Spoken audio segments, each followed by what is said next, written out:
O governador de São Paulo, Tarcísio de Freitas, promoveu o leilão de mais 3 linhas de trem aqui no estado. Foi concedida a linha 11 Coral, 12 Safira e 13 Jade. A repórter Danúbia Braga, mais uma vez aqui com a gente, acompanhou esse evento, traz as informações. Quem vai administrar essas linhas, hein, Danúbia?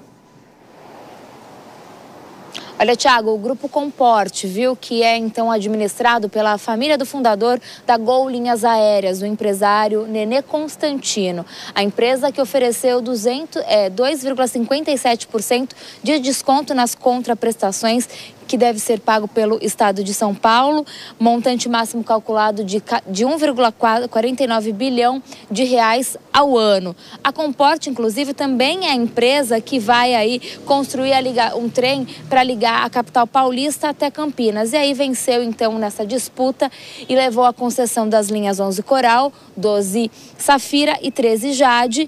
O investimento, então, da empresa é de 14,3 bilhões de reais, que depois vai ser ressarcido em 10 bilhões de reais pelo Estado. A CCR ofereceu 1,45% de desconto e aí perdeu então essa disputa, como a diferença entre os valores de descontos que foram oferecidos ficou acima de 20%, não teve uma segunda rodada ali de lances.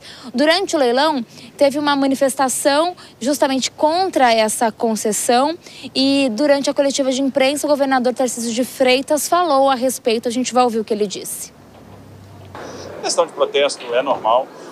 Toda vez que você vai fazer concessão, vai transferir algo para iniciativa privada, algumas pessoas têm uma certa insegurança com relação a isso, mas a gente está olhando o interesse público, a gente está olhando o investimento que vai ser realizado, a gente está olhando a melhoria da qualidade de serviço. O governador também foi questionado durante a coletiva sobre outras linhas que, depois que passaram aí para a iniciativa privada, que tiveram problemas. Ele comentou a esse respeito, diz que esse processo de transição vai sendo aprimorado. A gente separou para ouvir juntos. Até com base naquilo que dá errado em outras concessões, a gente vai assimilando e vai procurando absorver essas lições aprendidas. Então, se você pegar a linha 7 e pegar agora o que vai acontecer na 11, 12, 13, a gente tem um tempo de transição muito maior. A gente tem um período de transição onde a CPTM participa da operação de 24 meses. Então, justamente para ir passando know-how, para ir passando expertise, para a gente fazer essa interconexão e até absorção dessas equipes que hoje fazem a operação. Tem um período em que a CPTM opera, o concessionário supervisiona, depois que você troca, o concessionário passa a operar, a CPTM passa a fazer a supervisão. A concessão, então, de 25 anos prevê esse investimento de 14,3 bilhões de reais nessas 3 linhas que passam, então, agora a ser administrado pela empresa Comporte. Naturalmente, a gente vai acompanhando tudo, Thiago. Expectativa de que haja uma melhoria para os usuários das linhas da CPTM aqui em São Paulo. Danúbia Braga com as últimas informações. Bom trabalho para você. Bom, o governador Tarcísio de Freitas afirmou que o governo federal toma decisões pensando nas eleições de 2026. Reportagem de Beatriz Manfredini. O governador de São Paulo, Tarcísio de Freitas, disse que o governo federal está tomando decisões baseado nas próximas eleições e em pesquisas do cenário para 2026. Em evento com investidores na capital paulista e sem citar o nome de Lula, Tarcísio afirmou que a gestão atual está assinando um contrato com o fracasso e flertando com a superinflação e o superendividamento. E eu vejo algumas decisões que estão sendo tomadas com muita preocupação. Elas são feitas baseadas em pesquisa. Tem esse grupo aqui que eu estou perdendo tração, eu preciso ganhar tração nesse grupo, isso aqui vai me dar potência eleitoral, mas essa potência eleitoral vai custar caro para o Brasil. Quando você, por exemplo, abre mão de uma base de pagantes relevantes, quando você troca, e aí resolve fazer o seguinte: eu vou abrir mão dessa base, que é o que todos os países fazem, e eu vou apostar em outra coisa. Eu vou tributar o capital, eu vou tributar o estoque de capital, ou seja, eu vou destruir poupança e vou impedir o investimento.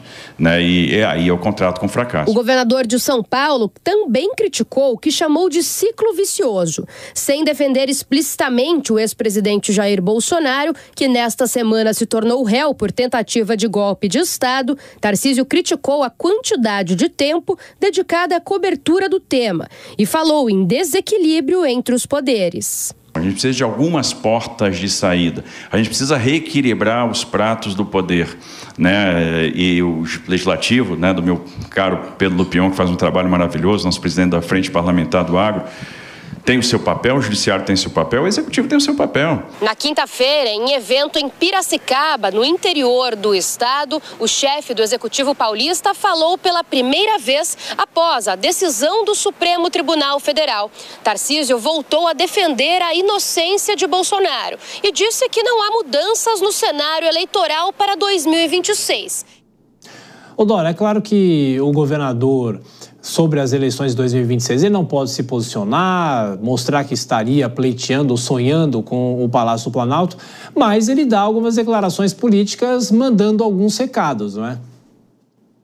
Olha só, quando ele fala que o governo federal só toma decisões pensando em 26, trata-se de uma descoberta da pólvora, né? Porque isso é uma evidência. Agora, não só o governo federal, o governo estadual também ultrapassa os limites administrativos das fronteiras de São Paulo e adentra gloriosamente no cenário nacional. Ora, quando ele faz esse tipo de abordagem, não que ele não possa fazer, tá? Não que seja ilegítimo, né? É completamente legítimo, até porque não são decisões, são declarações. Eu acho mais complicado realmente é isso a que ele se referiu. Decisões tomadas, medidas que vão impactar na vida das pessoas, com o único objetivo de melhorar a popularidade, que pode ter consequências ruins. Mas isso é uma coisa.